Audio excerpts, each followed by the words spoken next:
Well, we've talked previously about the symptoms of addiction, denial, obsession, compulsion. We've now intervened. We've stopped enabling. That enabling is going in and rescuing people. The days of knights in silver armor is over. One of the things I tell families, I say, look, stop rescuing people.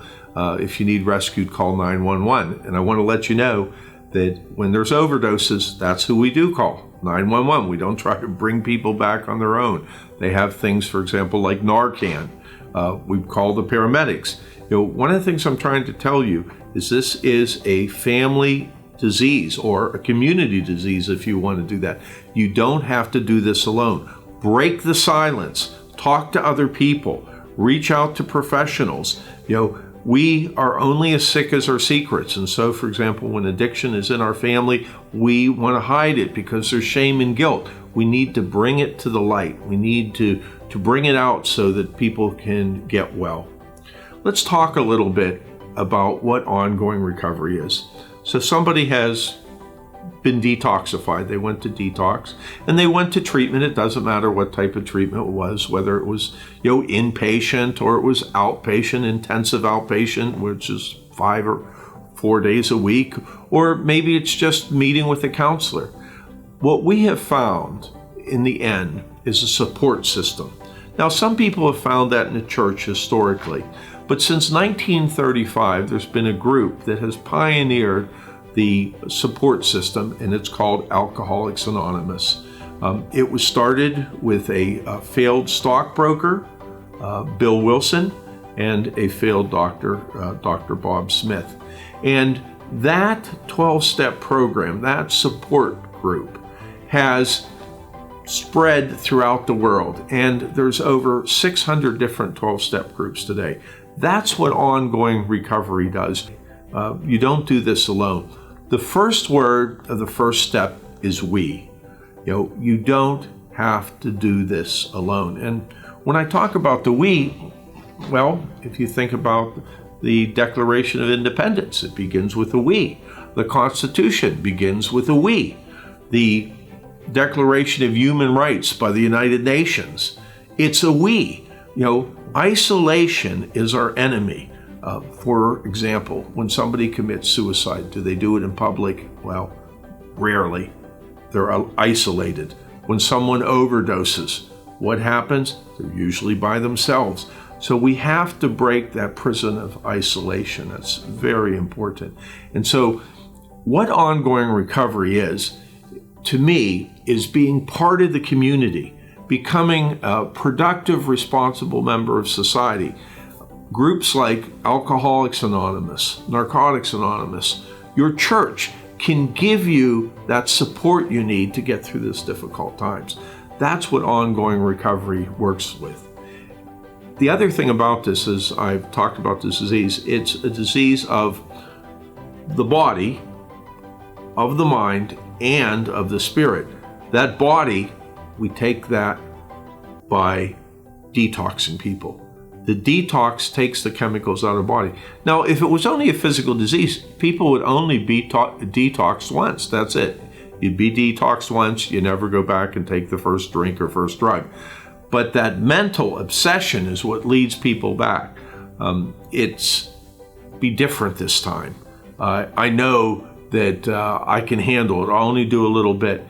There's a Rabbi Torsky who was here in Pittsburgh for many years, and some of you may know of Charles Schultz in Peanuts. Well, it's interesting. They collaborated and did a book on addiction, and some of you may remember how what happens is Charlie Brown and Lucy always wants him to kick the football, but every time he goes to kick, she pulls the football out and he lands on his back. And if you've ever read the comic strip over and over again, and she says to him, oh, don't worry, it'll be different this time. I really promised I'll leave it. And in the end, he's laying on his back and he's saying, drat. They use this as an example of addiction, that you do the same thing over and over again and you expect different results. And so That's why we have to deal with that mental obsession. That's why when people go to AA or NA, Alcoholics Anonymous and Narcotics, they have to remember, I am an alcoholic. I am an addict. That is what has kept me, what they call clean and sober, for over, 10,000 days. That is one day at a time. Just for today, I don't take the first one. And because of that physical addiction has never reopened. It has not started again because I don't take the first one. So that's how I deal with the body. If I would pick up the first one, the whole cycle will begin. Now, how do I not pick up the first one? How does somebody in recovery not pick up the first one? It's dealing with their mind. Their mind, it will trick them. And I want to let you know, sometimes I even have this. I've been doing weddings for years, and I'll be training with the young couple, and we'll go through all these sessions and that. And then finally, I'll do the wedding, and there I am at the wedding reception, and somebody says, let's do a toast for the bride. And it never fails in my brain to say, you should be able to have just one glass of champagne. I mean, you've worked with this young couple. Why shouldn't you have a toast? And in the end, what do? I get some kind of sparkling grape juice or something. And that's after 30 years of recovery. My brain still tells me, look, it could be different if you pick it up. So that's why we deal with this mental. That's why people go to 12-step group, to remind themselves that I'm an alcoholic or addict. Just like Christians go to church, and what's part of the ritual? We remind ourselves, I confess to you, brothers and sisters, that I am a sinner. I have sinned in my thoughts, in my deeds. We have to remember that that's our nature, that without God's grace, we're going to go back and we will end up, getting ourselves into trouble. So that's a kind of a similarity between being a Christian in perpetual recovery from sin and an alcoholic and an addict. So just keep that in mind. What is ongoing recovery look like? Well, for myself, and I hope this helps you as clergy, and I did it today, the first thing I do is when I get out of bed is I hit my knees and I turn my life over to God.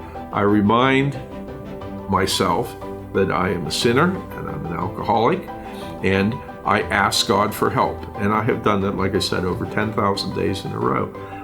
It's interesting. When I was younger, when I started this journey, which was in my early 30s, I would get up of bed and I'd walk around and I'd finally hit my knees.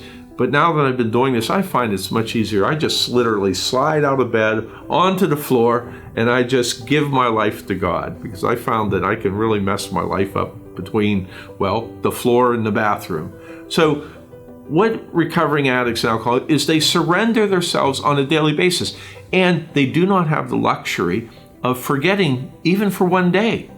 For one day, forgetting that they're an alcoholic and addict and thinking they can do things that other people do. Because why? They have this disease. And that's where we as clergy can help. We can help people to get into spiritual disciplines.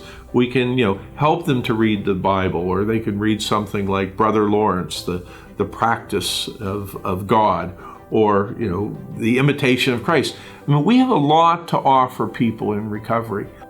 If you are looking for one thing that drives people back into addiction, it's shame and guilt. And so, what we want to remind people is, just because you did bad things does not make you a bad person. What it makes you is a sick person. And that's what the disease of addiction is about. It's not about bad people becoming good. It's about sick people becoming well.